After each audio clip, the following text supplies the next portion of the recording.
Stalin sent one of his best officers. He sent that guy to close my exhibition. I was in Delhi. They closed down the exhibition. They threw some of the paintings on the ground. They were at that time I was framing them in glass. They took the two ladies who were guarding the exhibition in jail. The museum is something I felt that would stay after me. That where I could put in stone and paintings and arts. My ideas about the Hindus, what a wonderful people they are, how much they have suffered throughout the age. So, of course, in my museum, I have exhibitions. I have one huge exhibition on the Holocaust of Hindus called the Hindu Holocaust. This is a Seva museum because I felt that I have a debt towards India, that India gave me so much knowledge. Whatever I learned, whatever I speak today, I learned it here. I learned it from, from reading Sri Aurobindo, from meeting people, from Hindus, from reading books, from the Bhagavad Gita. So I feel I have a debt towards India.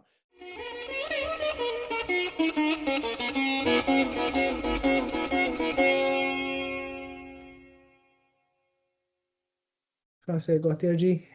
Okay, so would you mind sharing with all the people here how you got associated? What's your history? When did you come to India? How did you get associated with I mean Shivaji Maharaj and of course with Hindu causes, and so just a little bit of history. So first, thank you for the good work you're doing, Rahul. Not many Hindus who are doing that uh, action. Hindus in action is something that I've been, praying for. That Hindus, which had such a majority, such an educated, uh, tolerant, wonderful majority, 1.3 billion in the world, are more active, are more into protecting Dharma and more into action and doing things. So how I came to India, when I was very young, I just turned 19. I heard there was a caravan of cars driving from Paris. I'm born in Paris. I'm born in Paris in a Catholic family. My father was an artist. My mother was a intellectual, and I was brought up in France. And I wanted to see the world. And one day, one of my friends told me there was a caravan of cars driving from Paris to Pondicherry. And of course, I knew nothing about India, but I thought it was a good way to do a world, to go around the world and discover myself. So 5 cars started from Paris, and there were a lot of adventures. We reached Delhi after 4 weeks, and in Delhi, I stayed in the Sri Aurobindo ashram, what now is known as the Mother School. My first night in India, and that first night I had a profound experience. I opened a book by Sri Aurobindo called The Life Divine, and I read a few lines, and I felt that in this country of which I knew nothing, there was knowledge. That all my questions, all my striving and pain and suffering would find an answer here.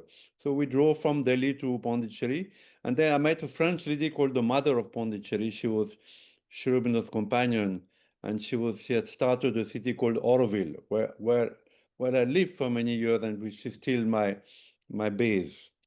Uh, so there I read Sri Aurobindo, and as you know, Sri Aurobindo is one of the few uh, revolutionaries. He was first a revolutionary. He was first an independent fighter, and I read Sri Aurobindo and discovered with his vision an India which I knew nothing about. And then the mother died, right? And I had done some journalism and photography in France, and I started freelancing first in the south of India. Then I became correspondent for some of the big political newspapers in France and Switzerland, and I covered Kashmir.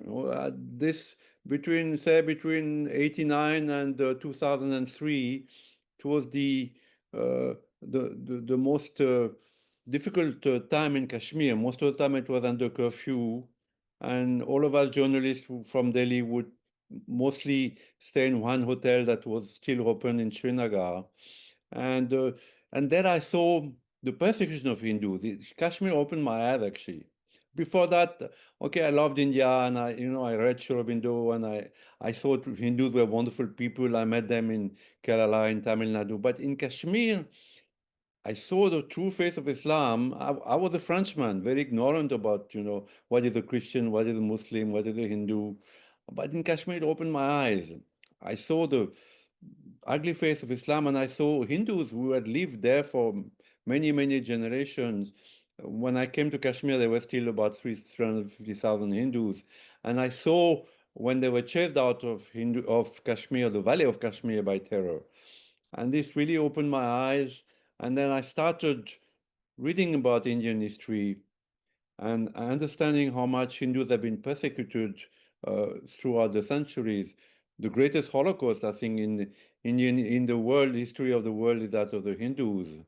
And I started writing books, history books. So my first exhibition on the Kashmiri Pandits, which I opened in Habitat Center in New Delhi, and it was opened by Mr. Advani, who was then the Vice Prime Minister of India, and Shri Ravi Shankar, who gave us a lot of support to my foundation. My foundation is called FACT, Foundation Against Continuing Terrorism, because of what I saw in Kashmir. The terrorism that I saw in Kashmir against Hindus uh, is something that is going on today everywhere in the world, in India, against the Jews, that massacre of 7 of October 2023, something so horrible. Uh, so it opened my eyes, and so I started doing exhibitions. Then I did something on Aurangzeb because Aurangzeb is so important. He's often portrayed as a, strict by benevolent ruler, but actually studying Aurangzeb, I was given access to the archives. Aurangzeb was a very meticulous emperor. Every order that he passed, whether it was destroying a temple or imposing the jizya tax or beheading or torturing Hindus, he wrote it. It was written down in Farsi, and then he put the imperial seal on it himself. So they're all preserved actually. Nobody goes, no, they're in Bikaner, the Bikaner archive in Rajasthan. And I got access with one of my professors, which I had employed. And we got access to Aurangzeb's firmans. And it's incredible that this man was an absolute monster, not only against Hindus, but against his own family. He had his brother Darashuko, who was the elder son of Shah Jahan, beheaded. He had his father, Shah Jahan, imprisoned and slowly poisoned. He had his brothers killed, imprisoned and killed. So he was an absolute monster. And still today we find that when I showed my exhibition in Aurangzeb, actually, in Delhi, people came to me and said, Hindus came to me and said, no, why do you want to recap the past? This is all gone. What is this is wrong. You are just creating communal disharmony. And then from Delhi, I took it to Chennai because I had an exhibition place in Chennai, and in Chennai, it actually ran into trouble, that exhibition, because one guy called the Nawab of Akot, his ancestor was named by Aurangzeb long, long ago, and he has an inheritor who lives in a palace in Chennai, and he was very close to Mr. Stalin, who was now the chief minister at that time, was the son of Kennedy. So this guy came to see the exhibition. It was in a very well-known place, and objected to some of the paintings, particularly the raising of the Somnath temple, which, as you know, was raised 7 times. So he called Stalin, and Stalin sent one of his best officers, the man who killed the sandalwood smuggler Veerapan, that officer who killed Veerapan. He sent that guy to close my exhibition. I was in Delhi. They closed down the exhibition. They threw some of the paintings on the ground. They were, at that time, I was framing them in glass. They took the two ladies who were guarding the exhibition in jail. So I flew from Delhi. I got the ladies released, but the police kept 6 months at Aurangzeb exhibition before I could get it back. So I got it back, brought it to Auroville, Pondicherry, got it repaired, and then after, by that time I had done many other exhibitions. So Sri Ravi Shankar gave me a piece of land in Pune. Outside, that time it was far from Pune, near the airport, very rocky piece of land with no water. And there I started a museum. Uh, I got a prize from Mr. Vajpayee called the Nachiketa Award of Excellence in Journalism, and there was a check of 50,000 rupees. So I started FACT, Foundation Against Continuing Terrorism, and started this museum. So this museum I have written many books, I've written many articles, Articles have a very short life, even with internet. Books have a very short life because there are so many books coming out. So a book, maybe even if it's a successful book, 2, 3 years, 4 years, 5 years. But the museum is something I felt that would stay after me, that where I could put in stone and paintings and arts, my ideas about the Hindus, what a wonderful people they are, how much they have suffered throughout the age. So, of course, in my museum, I have exhibitions. I have one huge exhibition on the Holocaust of Hindus called the Hindu Holocaust, uh, which I had made quite a few years ago. One time the Dalai Lama came to visit the museum, and the Dalai Lama is a very well-guarded personality. So the police came, Intelligence Bureau, CBI, they came, and they saw this Hindu Holocaust exhibition. I think one of them was a Muslim guy. So they got very offended. So the GGP of Pune at that time told my wife and I that unless you remove that exhibition, we will put you in jail. So we removed the exhibition when the Dalai Lama came, and then we put it back. So I have the Hindu Holocaust. I have exhibition on the Goa Inquisition. There are very, very few exhibitions on the Inquisition by the Portuguese, by the way. There are many books, but I went to Goa to do some research, and I found that though Goa has been under a BJP government for, I don't know, 10, 15 years, everything is gone. They have raised, the place where Jews and Hindus were crucified, where they were imprisoned, where they were tortured. There is nothing left. There is nothing in the museum about the Inquisition against Hindus in Goa. So I have an exhibition on the Inquisition in the museum. I have something on Tipu Sultan also to show him as he really was. Of course, I have a huge exhibition on Aurangzeb, the one that was broken down in Chennai, and it is now in the museum. But I have also exhibition on the heroes and heroines of India because I feel that unless the Hindus, especially the Hindu youth, becomes proud of their history, knows their history, the good and the bad, but the good also, because there's so many great heroes. I mean, Shivaji Maharaj, Maharana Pratap, but also many heroines, who are not well known. I mean, uh, Chenama of Karnataka, Durgavati of Maharashtra, Akabat who fought the Portuguese. So we have all these in our museum. This is a Seva museum because I felt that I have a debt towards India, that India gave me so much knowledge. Whatever I learned, whatever I speak today, I learned it here. I learned it from, from reading Shorobindo, from meeting people, from Hindus, from reading books, from the Bhagavad Gita. So I feel I have a debt towards India.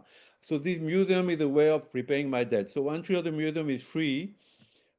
We depend on donations, of course. I'm little well known because of my books and my writings among Hindus, not only in India, but in the US, in UK, and Canada. So I keep, this museum keep growing slowly, but now we have 23 pavilions. We have a marvelous temple dedicated to Bharat Mata. We have a video library. We have a reception. So this is my dharma. This is the karma. This is my dharma, which I do for Bharat, and I'm very proud of it. So this is my path to the museum. Thank you. Actually, we owe it to you. We owe a debt to you. It has to be the other way around, and it is not done that you have to struggle for small amounts of money for building what you're building for Hindus, for all of us here. And so, thank you for all the work you do. Thank you, thank you. Um, do you want to share a little bit? Do you want me to share my screen and take people through some of the pictures, perhaps? Yeah. So just tell me where to go first. And So that first image, if you can open the first image on the left. Yeah, so this is a temple. I felt that the museum is a temple of knowledge, and so the first thing I did is built a museum dedicated to Shivaji Maharaj and to Mother India, to Bharat Mata. So that statue that you see here, it's Shivaji Maharaj offering his sword, to Mother India to defend Bharat. So this statue I made in Pondicherry actually. I found a sculptor, and so he carved in first in wax. The way we wanted, the expressions of Mother India and Shivaji Maharaj, and then it was cast in solid brass, and then we installed it in the temple. So today we have a permanent pandit uh, who does pujas, artis, homas also for Purnimas, and every time we have a new exhibition, he does a special puja. So local people come also because it's now Pune has caught up with this museum. As you know, Pune is exploding. It's like a I don't know what Shivaji Maharaj would say to them when he sees Pune. It's just a concrete, it's a concrete jungle. So it's caught up to the museum. So local people come to the temple and then they visit the museum. And this is what I wanted actually that people first have a darshan of Mother India, Bharat Mata, then they see the museum. So I'm very happy and very proud of this temple, which is unique in India. I don't think there's another temple like this in India. As I said, with a permanent pandit. So this is the entrance of the museum. So that's my wife. I'm married to an Indian for 35 years. Her name is Namrita. We met in Delhi when I was a journalist. And Namrita has been incredible support because this museum is a heavy load on my shoulders. I mean, I don't complain, but every month I have to raise 2-3 lakhs for the salaries and the recurring expenses and the painters and find money to build this thing. So it's a heavy load. So Namrita has taken, the accounts, and she's a textile designer, so she does some of the designing. Uh, so I'm very happy to have her with me to be married to an Indian. Should I go to There the was a special puja. There was a special puja for the intention of the deity. So many Mahel? personalities have visited the museum. Mr. Modi. So actually, when that exhibition was closed in Chennai, many newspapers, including the Hindu, who was not particularly pro-Hindu, wrote articles about it. That a Frenchman did a cultural exhibition. It was closed down by Mr. Stalin. So Narendra Modi was chief minister of Gujarat then, and he called me in Gujarat. He read some articles. He called me in Gujarat. I met him quite a few times. So he inaugurated the first part of the museum, which was the Shivaji Maharaj exhibition. He and Shishya Vishankar and the BJP Maharashtra chief who died, Munde, I think his name was, as well as the famous actor who also died. Whose name I forgot. So many people have come to the museum, Dalama and Mr. Gadkari and the chief minister. People keep coming, but it's word of mouth because. So this is.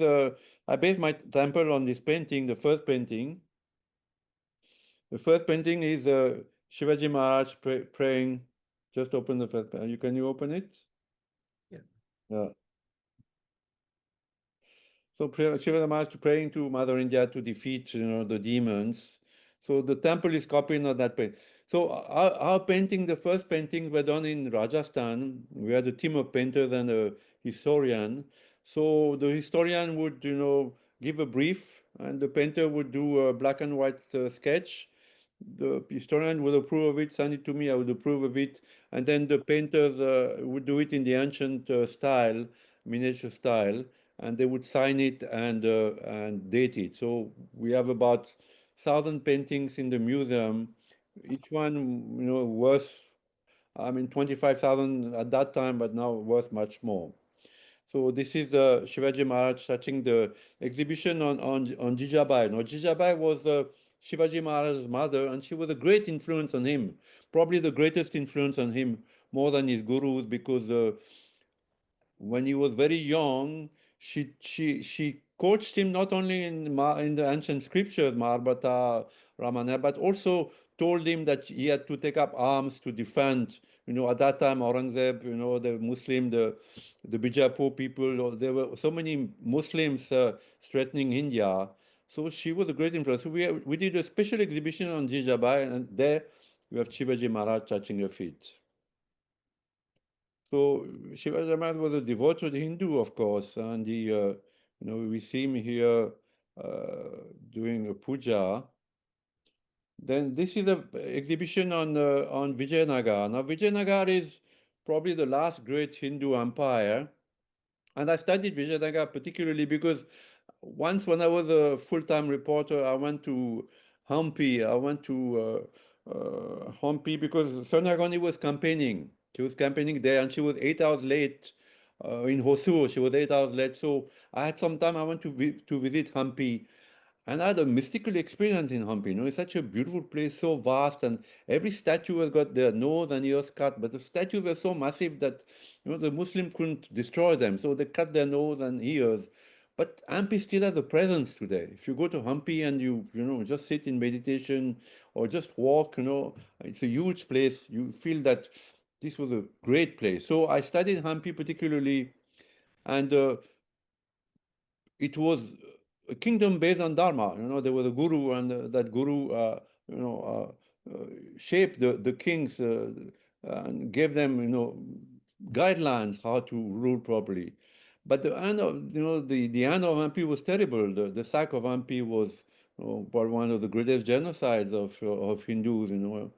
And so we in my museum I have a special exhibition on Vijayanagara, the birth, the development, and the end of Vijayanagara. Now this is Aurangzeb. This is a famous painting that Nawab Akot objected to, though it's historical that it was uh, destroyed 7 times. So that's the first painting that the police threw on the ground and broke. Now this is a new exhibition on Aryabhatta.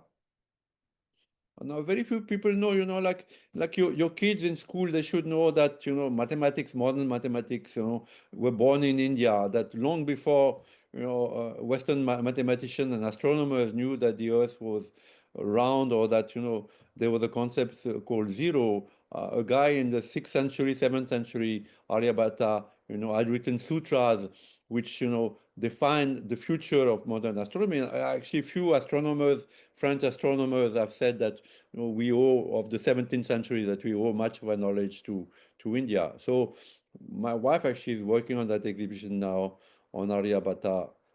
It's not fully ready. Uh, the Yazidis, of course, it's nothing to do with Hindus, but at the same time, we're always interested in genocide, and it shows again the cruelty, the ruthlessness, and the barbarism of Islam today. I've been called an Islamophobe, but when you say the truth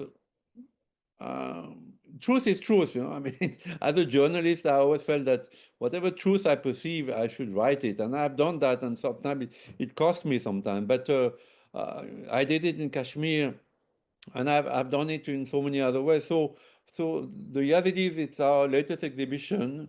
We're hoping to open it in Delhi sometime by the end of the year with Mr. Ajit Doval. We inaugurated another exhibition which we'll see later, which is on Bangladesh, of the persecution of Hindus in Bangladesh. Now, this is Durgavati. This is our latest exhibition also. I'm building the pavilion now with your help also, where the exhibition of Durgavati will be housed. She was an extraordinary queen also, and fought the Mughals. I mean, Indian women are extraordinary. I wish that in the West they would understand that it's not all about rape and dowry, and Indian women today and yesterday are extraordinary. I'm married to an Indian, but I also I have met so many Indian women, and there's a strong they have the concept of Shakti is something that I read from Sri Aurobindo, but that I've encountered in India, and I wanted in my museum to have this energy of Shakti. So this is Durgavati. And now Rania Kabat, uh, she fought the Portuguese, and very few people know that in India. Again, I mean, I'm a defender of the BJP since I went with Mr. Advani in his Raj Yatra. I don't know, it must have been in 93 or. So I'm a defender of the BJP for a long time, but it's sad to say that after nearly three mandates, I mean, with Mr. Vajpayee, 15 years of the BJP, so little have changed in history books that Indian children are just good for export because they learn nothing about the glory of the country. So who knows that Rani Akabat fought the Portuguese? Hardly anybody knows. So this is exhibition on the persecution of Hindus.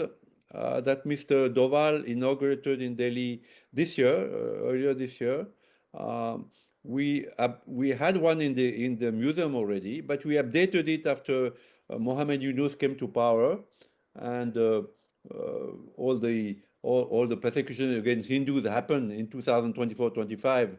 So, and we showed it in Delhi. It's now in the museum. First, Mr. Doval inaugurated, and then Sri Ravi Shankar came also and paid a visit there. Uh, yeah, we are very proud of the exhibition too. So there are many exhibitions in the museum. I can't give you all. Chennamma, the Queen of Karnataka, who fought the British.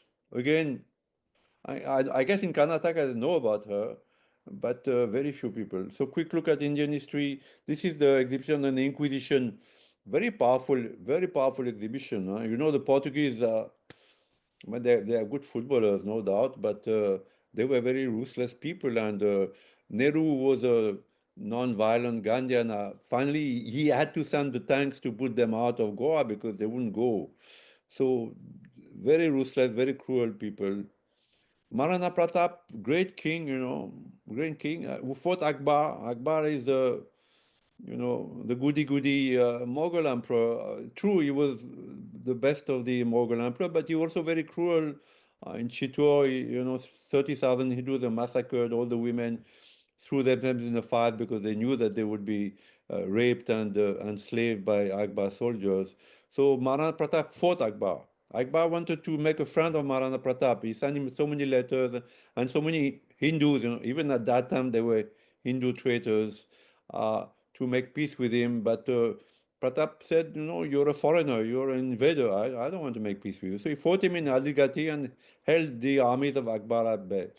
Fantastic guy, Maharana Pratap. Also known in the north, but in the south, if you say Maharana Pratap, nobody knows about him. Hmm. It's the same case for Shivaji Maharaj in Delhi, unfortunately. Only in the last few years there's been some But movement. it's a government's fault. A government has the power. Mr. Modi has the power to. Yes, I of know it's course. difficult. I know it is difficult. No, But there's no difficulty to build. I mean, I'm not going to let them off the hook for all of this process. So, thank you very much.